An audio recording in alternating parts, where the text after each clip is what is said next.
Well, thank you everybody for being here. I would like to extend our thankfulness for joining us to commemorate the International Day of Peace. I would like to take this moment this moment of reflection and think about the historical moment that we're living as a moment that we're experiencing of global uncertainty, a context where state actors have been losing the capacity to face the global threats that we're facing. Global climate change, for example, is a battle that we're losing because our states have been losing this strength. The most tangible results that we're facing is the regression in the protections of human rights. In this context, when citizen actions have become more relevant than ever, we as individuals have the great power and articulation quota than ever before. Keeping this in mind, I also invite you to take a personal reflection. And that is what it means for each one of us to be commemorating this day together at the University for Peace. Each one of us as global citizens are in this university because we have decided to take this share of responsibility. We cannot lose this out of sight. Today we commemorate peace, and that's why we also commemorate ourselves as human beings who have made the decision to take an active part of this important task. Ahora en español. Muchas gracias a todos los que nos han acompañado acá para la conmemoración del Día Internacional para la Paz. Me gustaría invitarlos a tomar un momento de reflexión y pensar en el momento histórico que vivimos, un momento de incertidumbre global donde los actores estatales han ido perdiendo la capacidad para hacer frente a las amenazas a la paz global. El resultado más tangible que estamos viviendo es la reducción en la protección de los derechos humanos. En este contexto donde las acciones ciudadanas cobran mayor relevancia, donde nosotros como individuos somos quienes tenemos una cuota de poder articulación más grande que nunca. Teniendo esto en mente, también los invito a tomar una reflexión personal, y es qué significa para cada uno de nosotros estar conmemorando juntos este día en la Universidad para la Paz. Cada uno de nosotros como ciudadanos globales estamos en esta universidad porque hemos tomado la decisión de tomar esta cuota de responsabilidad. No lo podemos perder nunca de vista. Hoy conmemoramos la paz, pero también nos conmemoramos a nosotros mismos como seres humanos que hemos tomado la decisión de ser parte activa de esta importante tarea. Muchas gracias.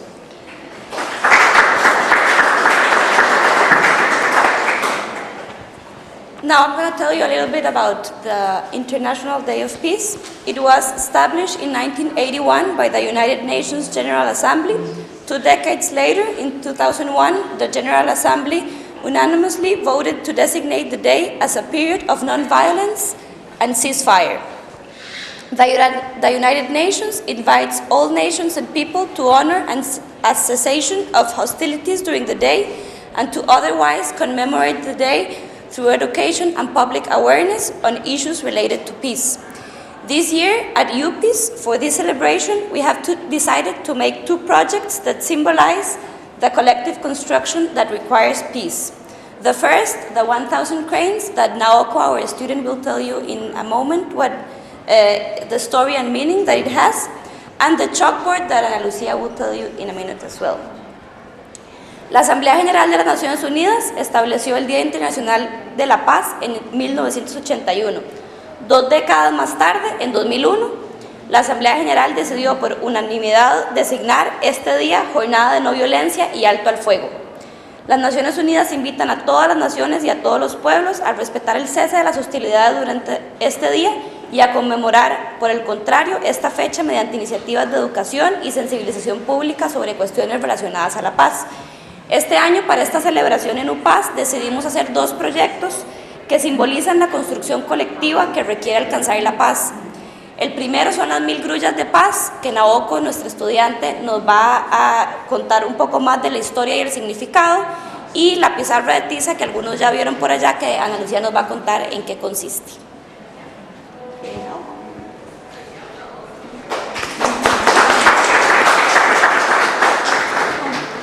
Hello, my name is Naoko Okimoto from Hiroshima. Thank you very much for giving me an opportunity to share a short story related to the 1,000 Peace Crane project, one of the projects of UPeace celebrating this year's International Day of Peace. Recently, 1,000 paper cranes are considered to be a symbol of peace.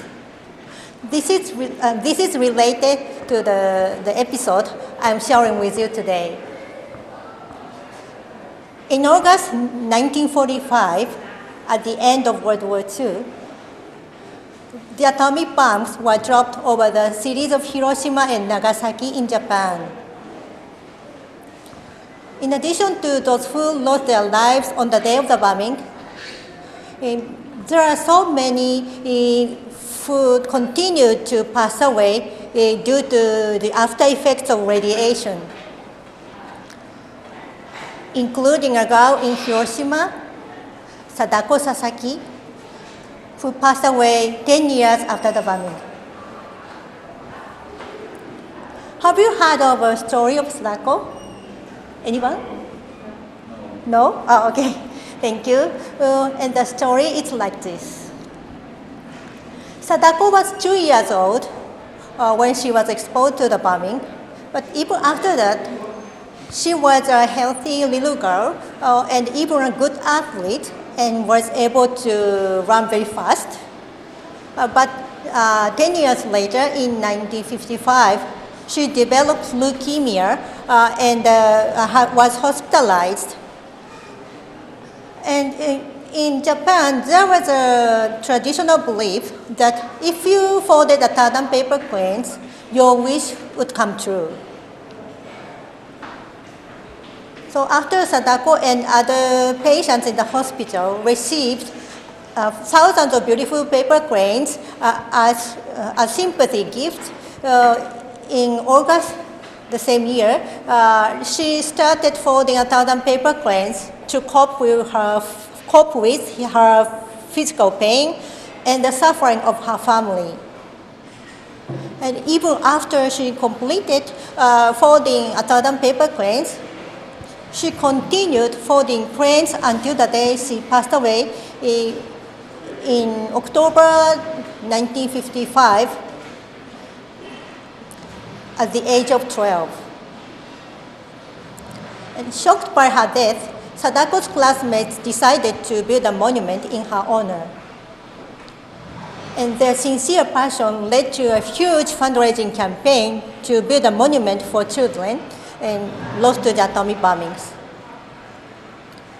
Thus, the Children's Peace Monument was built in the Hiroshima Peace Memorial Park and was unveiled on May 5th, 1958. And on the stone underneath the monument was inscribed, "This is our cry, this is our prayer for building peace in this world." And many thousands of folded paper cranes are offered to the monument all through the year from all over the world.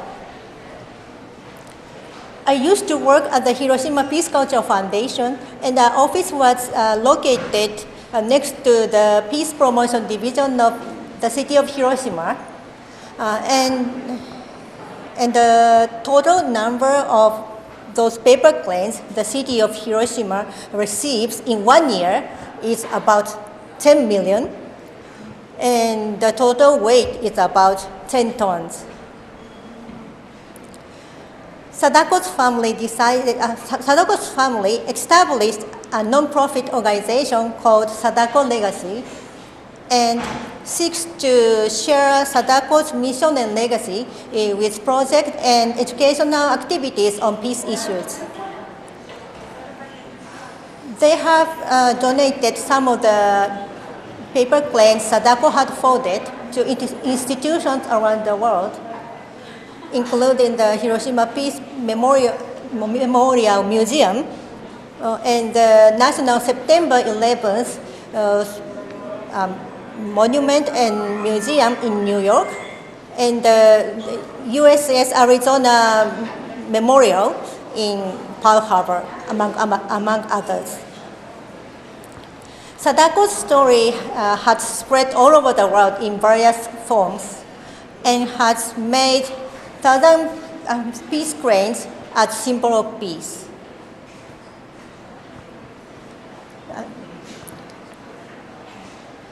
And today, I'm very pleased to see the the 1,000 peace cranes we had folded has transformed to this art installation to commemorate the International Day of Peace. And last but not least, Lola and her colleagues and everybody helped preparing for it, worked very hard. So I'd like to thank those who prepared for it, for their hard work. And I also want to thank all of you for your participation in this project. Thank you very much for your kind attention.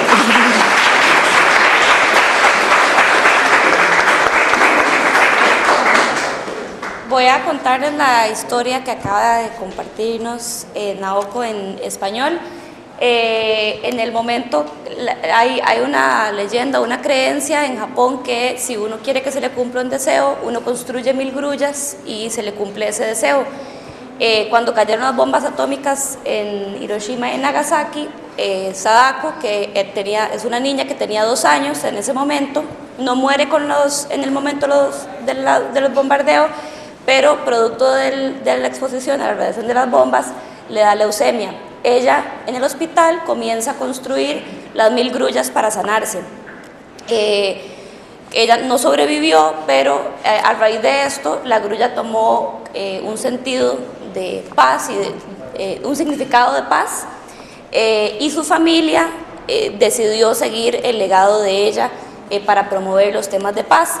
De las grullas originales se han donado algunas a lugares que ellos consideran que necesitan sanación, como el memorial del 11 de septiembre en Nueva York, a la ciudad de Sao Paulo, a Hiroshima, a Pearl Harbor. Entonces en diferentes lugares que ellos consideran que necesitan sanación. También tienen un proyecto de intercambio de grullas entre diferente gente con mensajes de paz, para poner el tema de la construcción de la paz sobre la mesa desde edades muy pequeñas.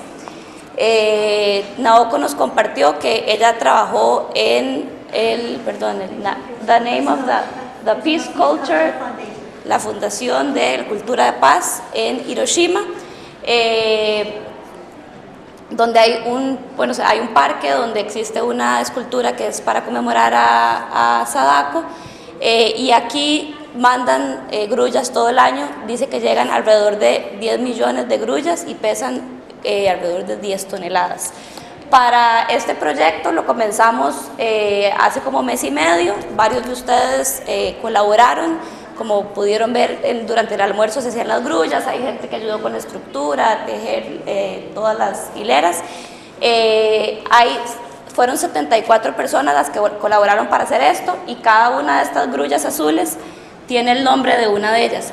For this project, 74 people collaborated to do this, doing cranes or the structure or in some way.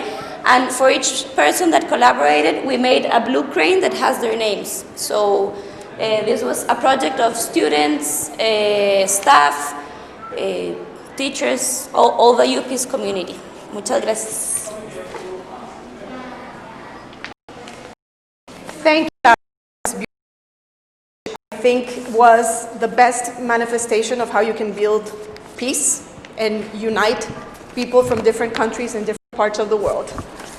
Gracias a Laura, porque yo creo que con esta instalación se dio el ejemplo perfecto de cómo podemos poner en práctica una cultura de paz, ¿verdad? Para unir a gentes de diferentes países y diferentes culturas. Muchas gracias. And I'm just going to, because this year we're also celebrating the 70th anniversary of the Universal Declaration of Human Rights, I'm just going to read the Secretary General's words that he pronounced today. We have inaugurated our blue wall, which is actually a blackboard. And so in Antonio Guterres' words, I encourage you to speak up for gender equality, for inclusive societies, for climate action.